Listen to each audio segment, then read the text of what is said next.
The Hello Neighbor franchise is weird, with the games being considered total messes by some and the holy grail of gaming lore by others. My last video covered the first 2 games and I was met with unbridling positivity. However, I missed this game, so let's 100% complete Hello Neighbor Hide and Seek. This game begins with a snippet of the family, obviously before both Hello Neighbor games, because, you know, it doesn't seem to end well, moving into a new house. It seems in this game we play as the sister, and play a game of hide and seek with the brother. And starting off, behind this door is a prehistoric wild land. The themes in this game are something that the game does incredibly well. The game has 5 stages in total, each having their own unique personality and theme, which is really refreshing. Each stage has their own objectives, and more importantly, trophies. Trophies are split with 7 in the first area, 3 in the second, 3 in the third, 3 in the fourth, and 2 in the fifth. Coming back to the first level, our objective is to find each of the 16 stuffed toys hidden around the biome, which tends to be the general premise of the 4 stages in this game. And I will admit this does seem a little repetitive, but I'm hoping that the game can spice this gameplay loop up. I guess we'll see. Trying to find the first animal, I get chased by the boy, who definitely has some interesting AI to say the least. I then climb up on this big pile of rocks to get my first animal, and somehow do not break my own ankles, and deposit it in the basket,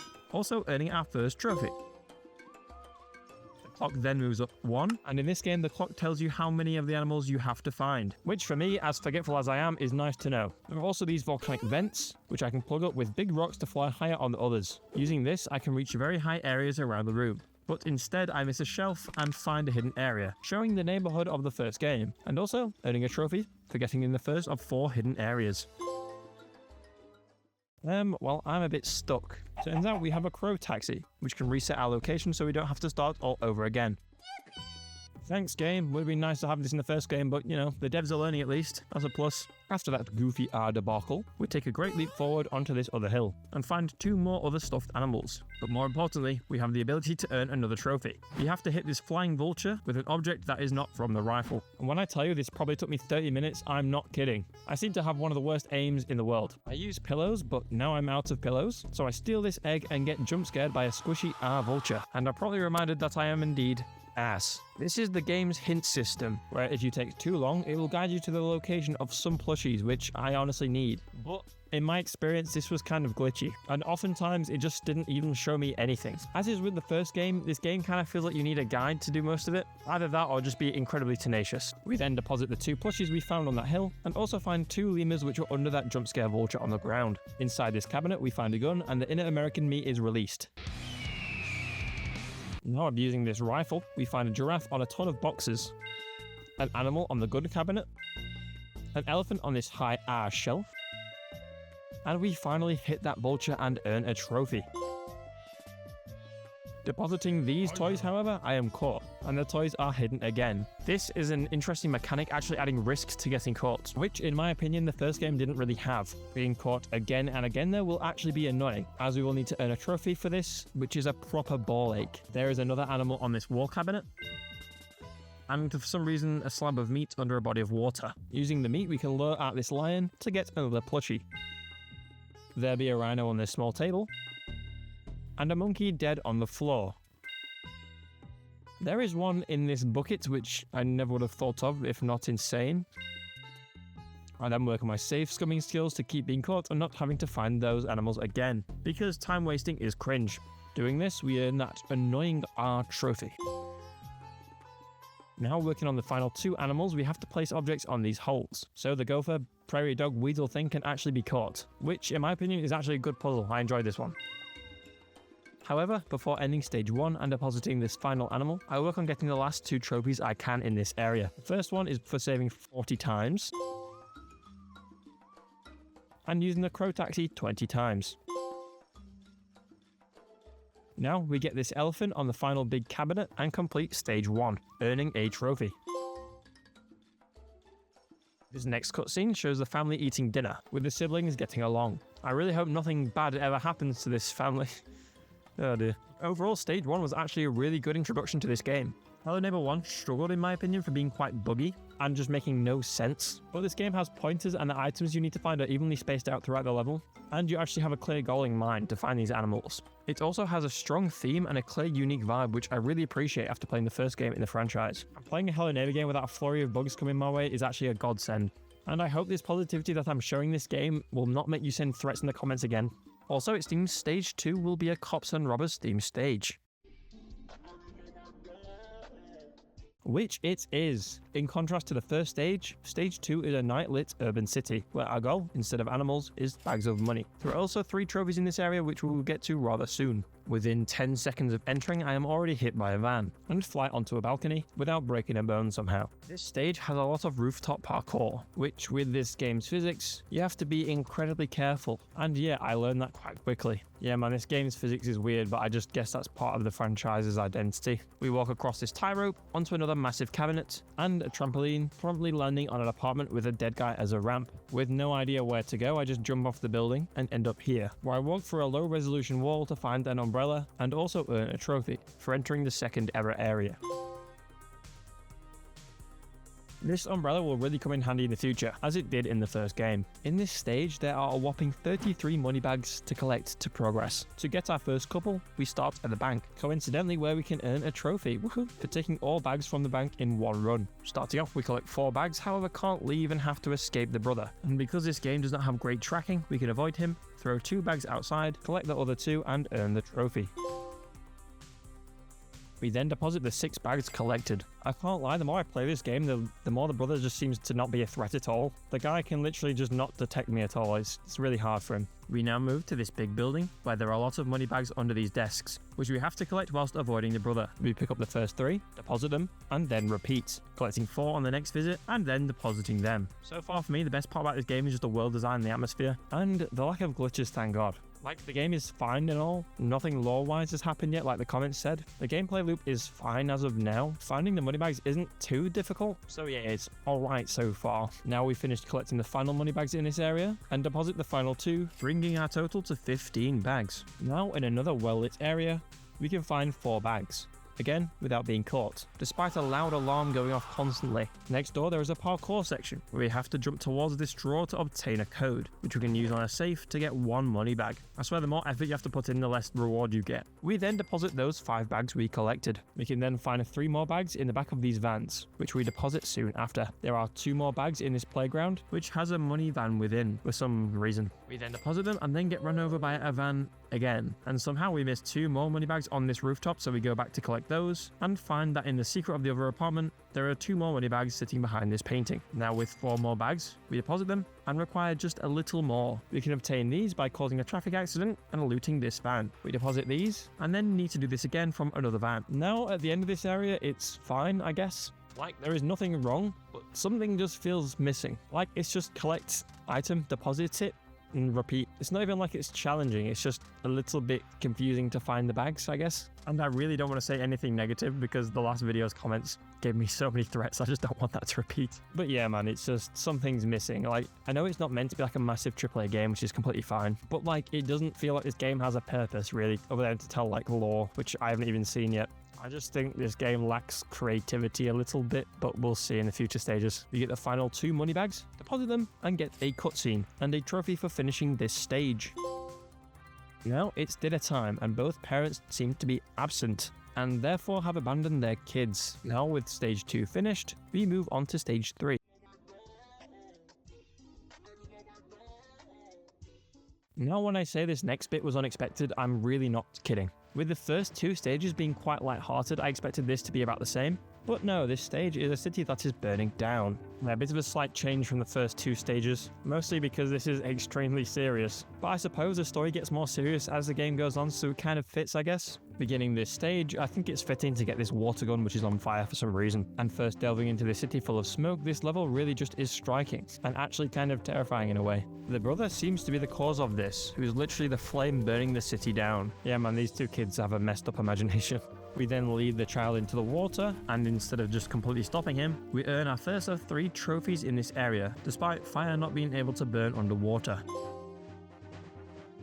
And to add it to this striking atmosphere, guess what we have to collect in this area? No, it's not stuffed animals, it's not money bags. It is abandoned babies. Yeah man, this game is just subtly terrifying at sometimes. This level, like the last 2, also requires parkour, on chairs with gaps in. And I will say, I failed more times on these than I'd like to admit. Moving on to this apartment, it is burned to a crisp, which is not terrifying at all as someone who lives in an apartment. It also seems that we can get out of this window, and we do, and fall into this yellow void, and then earn the error 3 trophy.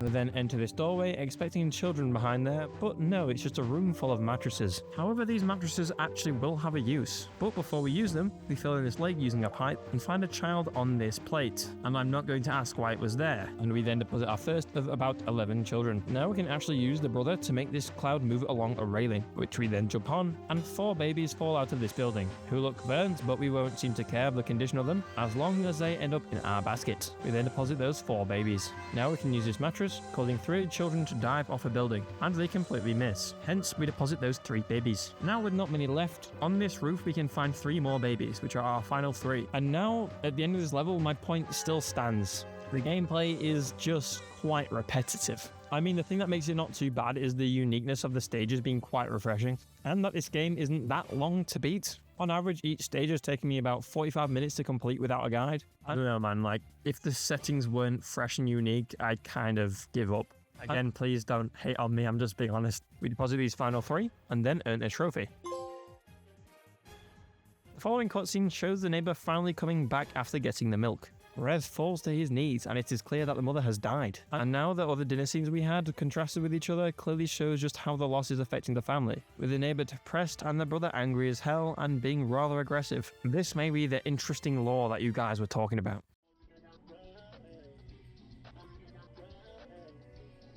Stage 4 is yet another incredibly unique stage, this time an icy, bleak zombie outbreak in an American town. The lack of music, wind blowing, crows squawking, and the bell tolling just really is chilling. The atmosphere here is just so hopeless and unforgiving, if that makes sense, which I kind of would expect children to think after their parent has just died. There are yet another 3 trophies in this area, 1 for finding the 4th error area, 1 for bringing a wooden plank to the store, and the final 1 for just finishing the area. In this stage we collect brains, with around 18 brains to collect. We begin by entering this church, collecting this book, and turning on the gas. This area is just full of gravestones and coffins, and of course, zombies. Now being able to fly across this map, we land in a heap of snow, and climb up this telephone pole to reach this house full of pipes and valves. Turning on these valves allows us to fly up onto these high shelves to collect a wheel, where we can then place in the valve house to activate the final gas jumpy thingy to access this haunted house, which is creaking like mad. I quite like this house, it reminds me of Buried, to be honest. The atmosphere of this area is just freaky, man. Like, I can't imagine the target audience of like 10-year-olds liking this too much. Downstairs we find a man whose brain is small, watching TV static. Bro be watching Kaisen Art in 2054. To grow his brain, we turn off the TV and place the book down from earlier to get our first brain. Now moving to the meat store, we use a crowbar to take down the wooden plank and earn a trophy.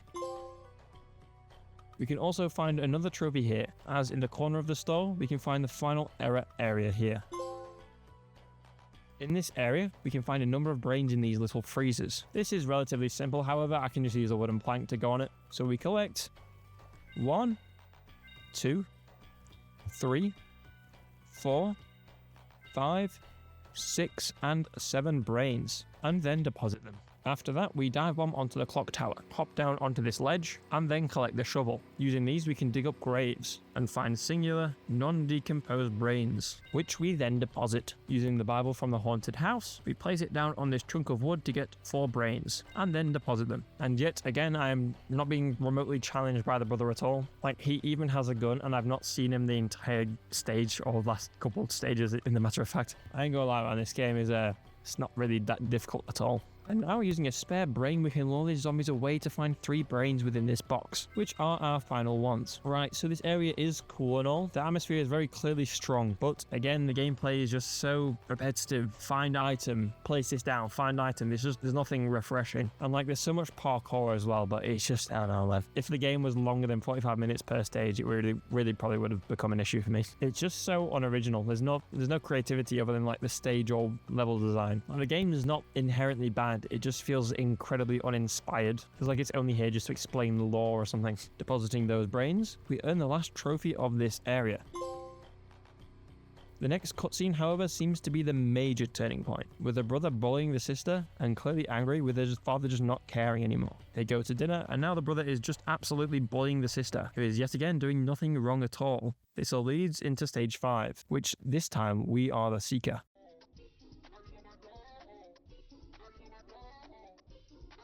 Stage 5 begins, again with a strikingly confusing and mysterious atmosphere, where it feels like we are being watched. The ambience here is just so strong, the warped hallways and objects of the house really feels like we are in the presence of the shadow figure in the shadow levels from the first game. Wandering around, we can jump onto this trampoline, jump down to this chute, and flick this switch. Doing this allows us to jump onto this door, where inside is some more fun parkour. One thing I will give this game credit for is that the parkour is actually better than the first game. Despite how unoriginal it is, it's at least better, I guess. Opening this next door, we are shown a windy, bleak path along the roof of the house. Making our way across this roof, it is incredibly clear that we are very high up. Climbing this ladder, and then we walk this plank to find the doll. We go to pick it up, but find the brother behind us bullying us again. Bro is just flailing arms around us, being incredibly erratic, when all of a sudden, he pushes his sister off the roof, falling to her death. This must have been the law that everyone in my comments was talking about in the previous video. Next to that, we see the neighbor burying his daughter, and the credits roll.